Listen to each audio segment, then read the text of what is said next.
Heart অ্যাটাকের ঝুঁকিকে যে কারণগুলো অতিরিক্ত মাত্রায় নিয়ে যায় বা হাই লেভেলে নিয়ে যায়, এক হচ্ছে স্থূলতা বা ওজন বৃদ্ধি, দুই হচ্ছে ধূমপান, তিন হচ্ছে অনিয়ন্ত্রিত জীবনযাপন, চার হচ্ছে কন্টিনিউ ফিজিক্যাল এক্সারসাইজ না করা, আর ট্রান্সফ্যাট জাতীয় ট্রান্সফার দিয়ে তৈরি করা এমন খাদ্য খাবার, যেমন পেঁয়াজু, সিঙ্গাড়া, পুরি।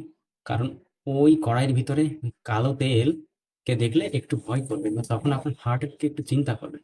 যারা হার্টকে ভালোবাসে, যে ওই কালো তেল আপনার হার্টকে অসুস্থ করতে পারে, আপনার হার্টকে নষ্ট করতে পারে। যদি হার্টকে ভালোবাসেন, হার্টকে সুস্থ রাখতে চান, তাহলে অবশ্যই আপনি এই উপায়গুলো বা এই কারণগুলো এড়িয়ে চলার চেষ্টা করবেন। এবং সর্বোপরি হচ্ছে আপনার সিদ্ধান্ত, যে আপনি আপনার ওই ট্রান্সফ্যাট দিয়ে তৈরি করা খাদ্য খেয়ে অসুস্থ হবেন, হার্টকে অসুস্থ রাখবেন না সুস্থ থাকবেন।